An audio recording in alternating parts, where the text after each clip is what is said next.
let's return to one of our top stories.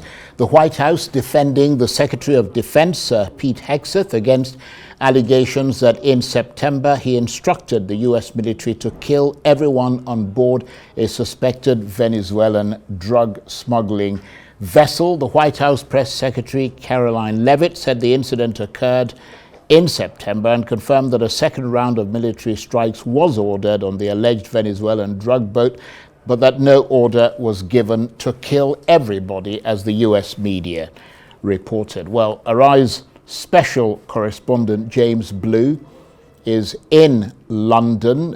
We tried to speak with him earlier, but a very shaky, rather tremulous line disappointed us, but I've been told that he is in good nick now, so good to have you back, James. And first of all, just remind us of this incident and why it's got so many concerned, including, I understand, people inside the Republican Party.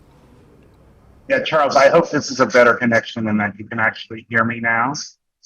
Much better. Much Great. Indeed.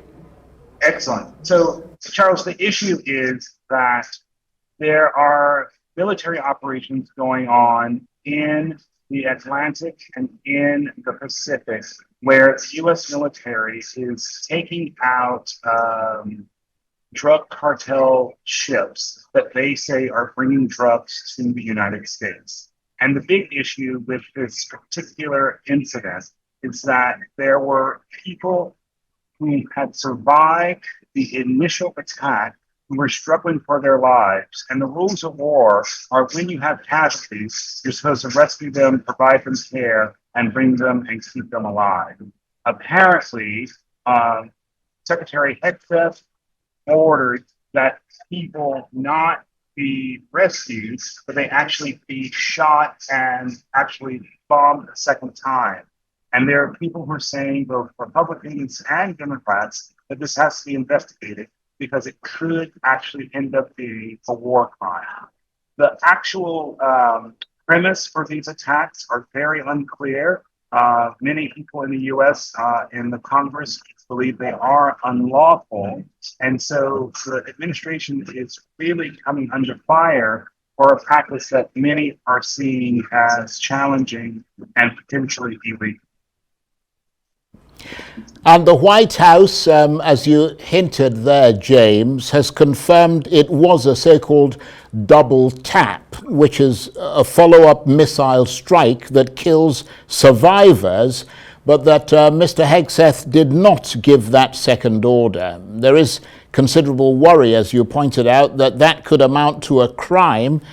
And I understand that's led some Democratic lawmakers to urge military personnel not to carry out what they called illegal orders. Yeah, so there are a couple of things going on. Firstly, the order is sort of under suspicion. Did it come from Pete Hegseth? Did it come from one of the admirals? A source that was just reported on this morning in the United States suggests that it actually was Hegseth, not the admiral that the White House tried to put the blame on yesterday. In terms of your question about what is the issue is that when people are under attack, you are not allowed by the rules of war, if they have survived, you're not allowed to attack again to fatally wound them and to create, cause their death. The initial attack is sort of all you're allowed to do in an actual war situation. And so I think there's a lot of tension, there's a lot of concern, and there's a lot of sort of controversy over exactly what happened. And both the House Armed Services Committee and the Senate Armed Services Committee are now investigating this issue. This is one of the first times that Republicans and Democrats have come together in Congress to sort of question and further investigate something that the Trump administration is doing. And so it is a real sense that this may be the place where the Trump administration has possibly gone beyond the line and is causing concerns for people in both parties.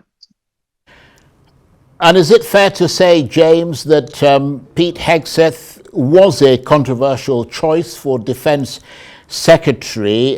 He was involved in that signal gate in which he included a journalist in that messaging app. Is he going to be able to withstand this latest pressure, even though the White House seems to be defending him for now? Yeah, Secretary Hegseth has certainly been a controversial and a real complicated person within the Trump administration. And it turns out he was a TV anchor prior to joining the Trump administration. And what that meant was that he had no experience actually running a department. He had no experience in the government, and he certainly made a number of mistakes early on, including the signal gate, where he was bragging about some of the U.S. military operations prior to their happening to a group that included a journalist. His missteps have been forgiven by the White House. President Trump feels that he's the right type of guy who looks the part of a Secretary of War. As you know, they're not calling it the Department of Defense anymore. And so I think his job is probably secure. And in many ways, President Trump likes to annoy and to really stick it to his opponents. And that means he's likely to come out in even more support of Secretary Hegseth. Very interesting. James, thank you very much indeed. James Blue is Arise special correspondent. He was talking to me on the line there from London. Now, the number of